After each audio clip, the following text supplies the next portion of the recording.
ಅಧ್ಯಾಯ 9. ಉಮೆಯ ಸಹಿತ ಭಗವಾನ್ ಶಿವನ ಪ್ರಾಕಟ್ಯ.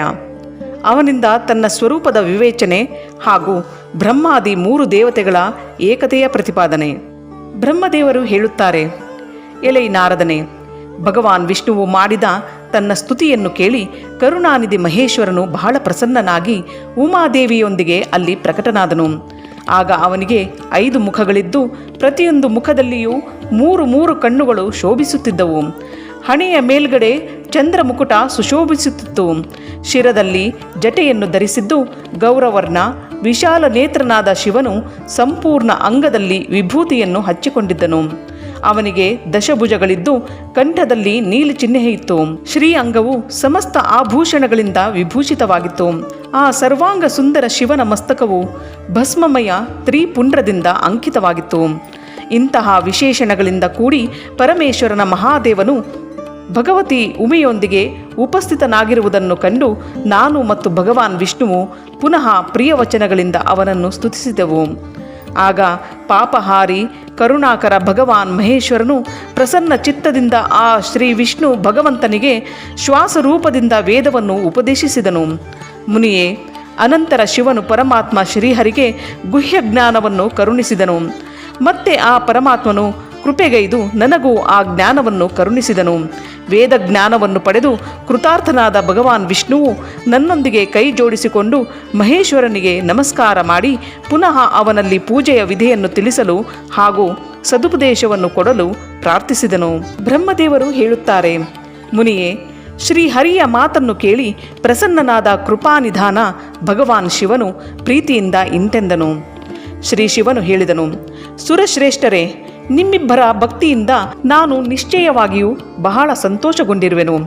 ನೀವು ಮಹಾದೇವನಾದ ನನ್ನ ಕಡೆಗೆ ನೋಡಿರಿ. ಈಗ ನಿಮಗೆ ಕಂಡುಬರುವ ಸ್ವರೂಪದಂತೆಯೇ ರೂಪವನ್ನು ಪ್ರಯತ್ನಪೂರ್ವಕ ಪೂಜೆ ಚಿಂತನೆ ಮಾಡಬೇಕು. ನೀವಿಬ್ಬರು ಮಹಾಬಲಿಯಾಗಿದ್ದೀರಿ. ನನ್ನ ಸ್ವರೂಪ ಭೂತ ಪ್ರಕೃತಿಯಿಂದ ಪ್ರಕಟರಾಗಿರುವಿರಿ. ಸರ್ವೇಶ್ವರನಾದ ನನ್ನ ಎಡ ಬಲ ಅಂಗದಿಂದ ನಿಮ್ಮ ಆವಿರ್ಭಾವವಾಗಿದೆ. ಈ ಲೋಕ ಪಿತಾಮಹ ಬ್ರಹ್ಮನು ನನ್ನ ಬಲ ಪಾರ್ಶ್ವದಿಂದ ಉತ್ಪನ್ನನಾಗಿರುವನು. ವಿಷ್ಣುವಾದ ನೀನು ಪರಮಾತ್ಮನಾದ ನನ್ನ ಎಡ ಪಾರ್ಶ್ವದಿಂದ ಪ್ರಕಟನಾಗಿರುವೆ. ನಿಮ್ಮಿಬ್ಬರ ಮೇಲೆ ನಾನು ಪ್ರಸನ್ನನಾಗಿರುವೆನು ಹಾಗೂ ನಿಮಗೆ ವಾಂಛಿತ ವರವನ್ನು ಕೊಡುವೆನು. ನನ್ನ ಆಜ್ಞೆಯಿಂದ ನಿಮ್ಮಿಬ್ಬರಿಗೂ ನನ್ನಲ್ಲಿ ದೃಢವಾದ ಭಕ್ತಿಯು ಉಂಟಾಗಲಿ. ಬ್ರಹ್ಮನೇ, ನೀನು ನನ್ನ ಆಜ್ಞೆಯನ್ನು ಪಾಲಿಸುತ್ತಾ ಜಗತ್ತನ್ನು ಸೃಷ್ಟಿಸು. ವತ್ಸ ವಿಷ್ಣುವೇ, ನೀನು ಈ ಚರಾಚರ ಜಗತ್ತನ್ನು ಪಾಲಿಸುತ್ತಾ ಇರು. ನಮ್ಮಿಬ್ಬರಲ್ಲಿ ಭಗವಂತನಾದ ಶಂಕರನು ಹೀಗೆ ಹೇಳಿ ನಮಗೆ ಪೂಜೆಯ ಉತ್ತಮ ವಿಧಿಯನ್ನು ಉಪದೇಶಿಸಿದನು. ಅದಕ್ಕನುಸಾರ ಪೂಜಿತನಾದ ಮೇಲೆ ಅವನು ಪೂಜಕನಿಗೆ ಅನೇಕ ಪ್ರಕಾರದ ಫಲವನ್ನು ಕೊಡುವನು. ಮೇಲೆ ಹೇಳಿದ ಶಂಭುವಿನ ಮಾತು ಕೇಳಿ ನನ್ನೊಂದಿಗೆ ಶ್ರೀಹರಿಯು ಮಹೇಶ್ವರನಿಗೆ ಕೈ ಜೋಡಿಸಿ ನಮಸ್ಕಾರ ಮಾಡಿದನು. ಭಗವಾನ್ ವಿಷ್ಣುವು ಹೇಳಿದನು, ಪ್ರಭೋ, ನಮ್ಮ ಕುರಿತು ನಿನ್ನ ಹೃದಯದಲ್ಲಿ ಪ್ರೀತಿ ಉಂಟಾಗಿದ್ದರೆ ನೀನು ನಮಗೆ ವರವನ್ನು ಕೊಡುವುದು ಅವಶ್ಯಕವೆಂದು ತಿಳಿದರೆ ನಮ್ಮಿಬ್ಬರಲ್ಲಿ ಸದಾಕಾಲ ಅನನ್ಯ ಹಾಗೂ ಅವಿಚಲ ನಿನ್ನ ಭಕ್ತಿಯು ಇರುವಂತೆ ಮಾಡು ಎಂಬ ವರವನ್ನು ಕೇಳುತ್ತೇನೆ. ಬ್ರಹ್ಮದೇವರು ಹೇಳುತ್ತಾರೆ, ಮುನಿಯೇ, ಶ್ರೀಹರಿಯು ಈ ಮಾತನ್ನು ಕೇಳಿ ಭಗವಾನ್ ಹರನು ಪುನಃ ನತಮಸ್ತಕನಾಗಿ ಕೈ ಜೋಡಿಸಿಕೊಂಡು ನಮಸ್ಕರಿಸಿ ನಿಂತಿದ್ದ ನಾರಾಯಣನಲ್ಲಿ ಇಂತೆಂದನು. ಶ್ರೀ ಮಹೇಶ್ವರನು ಹೇಳಿದನು, ನಾನು ಸೃಷ್ಟಿ ಸ್ಥಿತಿ ಸಂಹಾರದ ಕರ್ತೃನಾಗಿದ್ದೇನೆ. ಸಗುಣ ಮತ್ತು ನಿರ್ಗುಣ ಸಚ್ಚಿದಾನಂದ ಸ್ವರೂಪ ನಿರ್ವಿಕಾರ ಪರಬ್ರಹ್ಮ ಪರಮಾತ್ಮನಾಗಿರುವೆ. ವಿಷ್ಣುವೆ, ಸೃಷ್ಟಿ ರಕ್ಷಣೆ ಪ್ರಳಯ ಸ್ವರೂಪಿ ಗುಣಗಳ ಅಥವಾ ಕಾರ್ಯಗಳ ಭೇದದಿಂದ ನಾನೇ ಬ್ರಹ್ಮ ವಿಷ್ಣು ರುದ್ರ ಎಂಬ ನಾಮಗಳನ್ನು ಧರಿಸಿ 3 ಸ್ವರೂಪಗಳಿಂದ ವಿಭಕ್ತನಾಗಿರುವೆನು. ಹರಿಯೇ, ನಿಜವಾಗಿ ನಾನು ಸದಾಕಾಲ ನಿಷ್ಕಲನೇ ಆಗಿರುವನು. ವಿಷ್ಣುವೇ, ನೀನು ಮತ್ತು ಬ್ರಹ್ಮನು ನನ್ನ ಅವತಾರದ ನಿಮಿತ್ತದಿಂದ ಮಾಡಿದ ಸ್ತುತಿಯನ್ನು ಪ್ರಾರ್ಥನೆಯನ್ನು ನಾನು ಖಂಡಿತ ನಿಜವಾಗಿಸುವೆನು, ಏಕೆಂದರೆ ನಾನು ಭಕ್ತವತ್ಸಲನಾಗಿರುವೆನು. ಬ್ರಹ್ಮನೇ, ನನ್ನ ಇಂತಹುದೇ ಪರಮೋತ್ಕೃಷ್ಟ ರೂಪವು ನಿನ್ನ ಶರೀರದಿಂದ ಈ ಲೋಕದಲ್ಲಿ ಪ್ರಕಟವಾಗಿ ಅದನ್ನು ರುದ್ರನೆಂದು ಹೇಳುವರು. ನನ್ನ ಅಂಶದಿಂದ ಪ್ರಕಟನಾದ ರುದ್ರನ ಸಾಮರ್ಥ್ಯವು ನನ್ನಿಂದ ಕಡಿಮೆಯಾಗಲಾರದು. ನಾನೇ ಆ ರುದ್ರನಾಗಿರುವೆನು. ಪೂಜೆಯ ವಿಧಿವಿಧಾನದ ದೃಷ್ಟಿಯಿಂದಲೂ ನನ್ನಲ್ಲಿ ಮತ್ತು ರುದ್ರನಲ್ಲಿ ಯಾವ ಅಂತರವೂ ಇಲ್ಲ. ಜ್ಯೋತಿಯು ನೀರಿನ ಮುಂತಾದವುಗಳ ಜೊತೆಗೆ ಸಂಪರ್ಕ ಏರ್ಪಟ್ಟರೂ ಅದಕ್ಕೆ ಸ್ಪರ್ಶ ದೋಷ ಉಂಟಾಗುವುದಿಲ್ಲ. ಹಾಗೆಯೇ ನಿರ್ಗುಣ ಪರಮಾತ್ಮನಾದ ನನಗೆ ಯಾವುದರ ಸಂಯೋಗದಿಂದಲೂ ಬಂಧನ ಉಂಟಾಗುವುದಿಲ್ಲ. ಇದು ನನ್ನ ಶಿವರೂಪವಾಗಿದೆ. ರುದ್ರನು ಪ್ರಕಟನಾದಾಗ ಅವನು ಶಿವನಂತೆಯೇ ಆಗುವನು. ಮಹಾಮುನಿಯೇ, ರುದ್ರನಲ್ಲಿ ಮತ್ತು ಶಿವನಲ್ಲಿ ಪರಸ್ಪರ ಭೇದವಣಿಸಬಾರದು. ನಿಜವಾಗಿಯೂ ಒಂದೇ ರೂಪವು ಇಡೀ ಜಗತ್ತಿನಲ್ಲಿ ವ್ಯವಹಾರ ನಿರ್ವಾಹಕ್ಕಾಗಿ 2 ರೂಪಗಳಲ್ಲಿ ವಿಭಕ್ತವಾಗಿರುವುದು. ಆದ್ದರಿಂದ ಶಿವ ಮತ್ತು ರುದ್ರನಲ್ಲಿ ಯಾವುದೇ ಭೇದ ಬುದ್ಧಿಯನ್ನು ಮಾಡಬಾರದು. ನಿಜವಾಗಿಯೂ ಎಲ್ಲ ದೃಶ್ಯವೂ ನನ್ನ ವಿಚಾರದಿಂದ ಶಿವರೂಪವೇ ಆಗಿದೆ. ನಾನು, ನೀನು, ಬ್ರಹ್ಮ ಹಾಗೂ ಈ ರುದ್ರನು ಪ್ರಕಟನಾದಾಗ ಎಲ್ಲರೂ ಏಕರೂಪವೇ ಆಗಿದ್ದೇವೆ. ಇದರಲ್ಲಿ ಭೇದವೇ ಇಲ್ಲ. ಭೇದವೆಣಿಸಿದರೆ ಅವಶ್ಯವಾಗಿ ಬಂಧನವಾಗುವುದು. ಹೀಗಿದ್ದರೂ ನನ್ನ ಶಿವರೂಪವೇ ಸನಾತನವಾಗಿದೆ. ಇದೇ ಸದಾಕಾಲ ಎಲ್ಲ ರೂಪಗಳ ಮೂಲಭೂತವೆಂದು ಹೇಳಲಾಗಿದೆ. ಇದು ಸತ್ಯ, ಜ್ಞಾನ ಹಾಗೂ ಅನಂತ ಬ್ರಹ್ಮವಾಗಿದೆ. ಮೂಲೀಭೂತಂ ಸದೋಕ್ತಂ ಚ ಸತ್ಯಜ್ಞಾನ ಮನಂತಕಂ. ಹೀಗೆ ತಿಳಿದುಕೊಂಡು ಯಾವಾಗಲೂ ಮನಸ್ಸಿನಿಂದ ನನ್ನ ಯಥಾರ್ಥ ಸ್ವರೂಪವನ್ನು ದರ್ಶಿಸಬೇಕು. ಬ್ರಹ್ಮನೇ, ಕೇಳು. ನಾನು ನಿನಗೆ ಒಂದು ಗೋಪನೀಯ ಮಾತನ್ನು ಹೇಳುತ್ತಿರುವೆನು. ನಾನು ಸ್ವತಃ ಬ್ರಹ್ಮದೇವರ ಭ್ರುಕುಟಿಯಿಂದ ಪ್ರಕಟನಾಗುವೆನು. ಗುಣಗಳಲ್ಲಿಯೂ ನನ್ನ ಪ್ರಾಕಟ್ಯವನ್ನು ಹೇಳಲಾಗಿದೆ. ಹರನು ತಾಮಸ ಪ್ರಕೃತಿಯವನಾಗಿದ್ದಾನೆ ಎಂದು ಜನರು ಹೇಳುವರು. ನಿಜವಾಗಿಯೂ ಆ ರೂಪದಲ್ಲಿ ಅಹಂಕಾರದ ವರ್ಣನೆ ಇದೆ. ಆ ಅಹಂಕಾರವನ್ನು ಕೇವಲ ತಾಮಸವೇ ಅಲ್ಲ, ವೈಕಾರಿಕ ಅಂದರೆ ಸಾತ್ವಿಕವೆಂದು ತಿಳಿಯಬೇಕು. ಏಕೆಂದರೆ ಸಾತ್ವಿಕವಾದ ದೇವತೆಗಳು ವೈಕಾರಿಕ ಅಹಂಕಾರದ್ದೇ ಸೃಷ್ಟಿಯಾಗಿದೆ. ಈ ತಾಮಸ ಮತ್ತು ಸಾತ್ವಿಕ ಮೊದಲಾದ ಭೇದಗಳು ಕೇವಲ ಹೆಸರಿಗಷ್ಟೇ ಇದೆ, ವಸ್ತುತಃ ಇರುವುದಿಲ್ಲ. ನಿಜವಾಗಿಯೂ ಹರನನ್ನು ತಾಮಸನೆಂದು ಹೇಳಲಾಗುವುದಿಲ್ಲ. ಬ್ರಹ್ಮನೇ, ಈ ಕಾರಣದಿಂದ ನೀವು ಹೀಗೆ ಮಾಡಬೇಕು. ನೀನಾದರೂ ಈ ಸೃಷ್ಟಿಯ ನಿರ್ಮಾತೃನಾಗು. ಶ್ರೀಹರಿಯು ಇದನ್ನು ಪಾಲನೆ ಮಾಡಲಿ.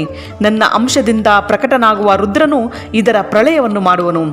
ಉಮಾ ಎಂಬ ಹೆಸರಿನಿಂದ ವಿಖ್ಯಾತ ಪರಮೇಶ್ವರಿ ಪ್ರಕೃತಿ ದೇವಿಯ ಶಕ್ತಿಭೂತ ವಾಗ್ದೇವಿ ಬ್ರಹ್ಮನನ್ನು ಸೇವಿಸುವಳು. ಮತ್ತೆ ಈ ಪ್ರಕೃತಿ ದೇವಿಯಿಂದ ಪ್ರಕಟವಾಗುವ ಇನ್ನೊಂದು ಶಕ್ತಿಯು ಲಕ್ಷ್ಮೀ ರೂಪದಿಂದ ಭಗವಾನ್ ವಿಷ್ಣುವಿನ ಆಶ್ರಯ ಪಡೆಯುವಳು. ಅನಂತರ ಪುನಃ ಕಾಳಿ ಹೆಸರಿನಿಂದ ಪ್ರಕಟವಾಗುವ 3ನೆಯ ಶಕ್ತಿಯು ನಿಶ್ಚಯವಾಗಿಯೂ ನನ್ನ ಅಂಶಭೂತ ರುದ್ರದೇವನನ್ನು ಪಡೆದುಕೊಳ್ಳುವಳು. ಆಕೆಯು ಕಾರ್ಯದ ಸಿದ್ಧಿಗಾಗಿ ಅಲ್ಲಿ ಜ್ಯೋತಿ ರೂಪದಲ್ಲಿ ಪ್ರಕಟಳಾಗುವಳು. ಹೀಗೆ ನಾನು ದೇವಿಯ ಶುಭ ಸ್ವರೂಪಿ ಪರಾಶಕ್ತಿಗಳ ಪರಿಚಯವನ್ನು ಮಾಡಿಕೊಟ್ಟೆ. ಅವರ ಕಾರ್ಯವು ಕ್ರಮವಾಗಿ ಸೃಷ್ಟಿ, ಪಾಲನೆ, ಸಂಹಾರ ನಡೆಯುವುದು. ಸುರಶ್ರೇಷ್ಠನೇ, ಇವರೆಲ್ಲರೂ ನನ್ನ ಪ್ರಿಯ ಪ್ರಕೃತಿ ದೇವಿಯ ಅಂಶಭೂತಗಳಾಗಿದ್ದಾರೆ. ಹರಿಯೇ, ನೀನು ಲಕ್ಷ್ಮಿಯ ಸಹಾಯ ಪಡೆದು ಕಾರ್ಯವನ್ನು ಮಾಡು. ಬ್ರಹ್ಮನೇ, ನೀನು ಪ್ರಕೃತಿಯ ಅಂಶಭೂತ ವಾಗ್ದೇವಿಯನ್ನು ಪಡೆದು ನನ್ನ ಆಜ್ಞೆಯಂತೆ ಮನಸ್ಸಿನಿಂದ ಸೃಷ್ಟಿ ಕಾರ್ಯವನ್ನು ಸಂಚಾಲನೆ ಮಾಡಬೇಕು. ನಾನು ನನ್ನ ಪ್ರಿಯೆಯ ಅಂಶಭೂತ ಪರಾತ್ಪರ ಕಾಳಿಯನ್ನು ಆಶ್ರಯಿಸಿ ರುದ್ರ ರೂಪದಿಂದ ಪ್ರಳಯ ಸಂಬಂಧಿ ಉತ್ತಮ ಕಾರ್ಯವನ್ನು ಮಾಡುವೆನು. ನೀವೆಲ್ಲರೂ ಸಮಸ್ತ ಆಶ್ರಮಗಳ ಹಾಗೂ ಅವುಗಳಿಂದ ಬೇರೆಯಾದ ಇತರ ವಿವಿಧ ಕಾರ್ಯಗಳ ಮೂಲಕ 4 ವರ್ಣಗಳಿಂದ ತುಂಬಿದ ಜಗತ್ತಿನ ಸೃಷ್ಟಿ ಹಾಗೂ ರಕ್ಷಣೆಯನ್ನು ಮಾಡಿ ಸುಖ ಪಡೆಯುವಿರಿ. ಹರಿಯೇ, ನೀನು ಜ್ಞಾನ ವಿಜ್ಞಾನದಿಂದ ಸಂಪನ್ನನಾಗಿದ್ದು ಸಮಸ್ತ ಲೋಕಗಳ ಹಿತೈಷಿಯಾಗಿರುವೆ.